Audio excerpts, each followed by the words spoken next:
একটা ইট সোনার, একটা ইট রূপার, দুনিয়ার মতো 12 ফিট 11 ফিট 12 ফিট তালা, এক তালার জমিন থেকে নিয়ে এক তালা আকাশ পর্যন্ত দূরত্ব। কুইরারা কইবে এত বড় সিঁড়ি বামু কি কইরা, ঠিক না?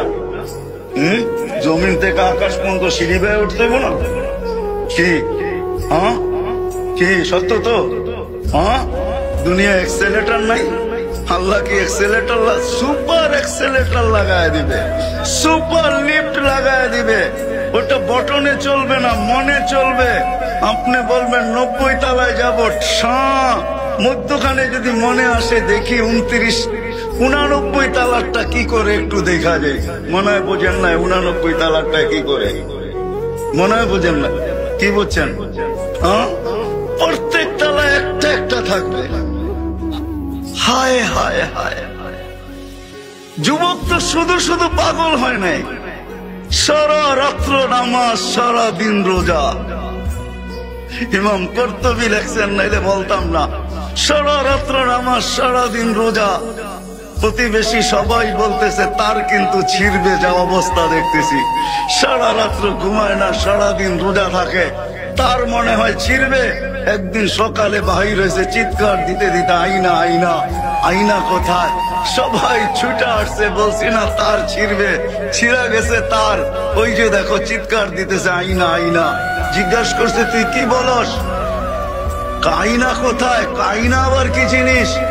একটু ফজরের পরে নামাজের পরে চোখ লাগা আসছিল, রোজা তো আছি, চোখ লাগা আসছিল, স্বপ্নে দেখলাম এক বাগান, যার বর্ণনা দিয়ে শেষ করা যাবে না।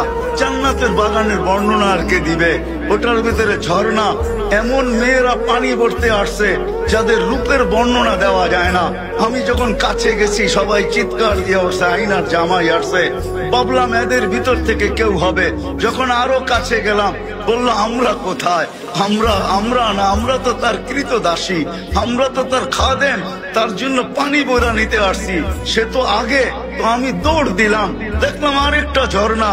পিছের মেয়েদের আর কি সৌন্দর্য, এদের সৌন্দর্যের বর্ণনা দেওয়া সম্ভব না। আগের গুলার থেকে লক্ষ কোটি গুণ বেশি সুন্দরী। ভাবলাম এদের ভিতরেই কেউ হবে, ছুটে গেলাম।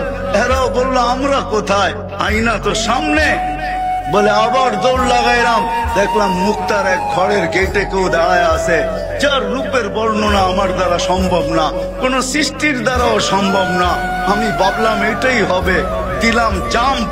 ও থামায়া বললো আমি না, যার তালাশে তুমি দৌড়ায় আসতেছো সে ভিতরে বসা আছে। তাকায় দেখলাম মুক্তার এক দোলনায় বসা ঝুলতেছে, আর আমাকে দেখা মুস্কি মুস্কি হাসতেছে। ইচ্ছা করলাম জাম্প দিয়া তাকে ধরবো, কিন্তু ইশারায় বলল ইফতার আমার কাছে হবে, তোমার ইফতারের জন্যই ব্যবস্থাপনা চলতেছে বলে। তারপরে একটা চিৎকার দিল, রু বাহির হয়ে চলে গেল।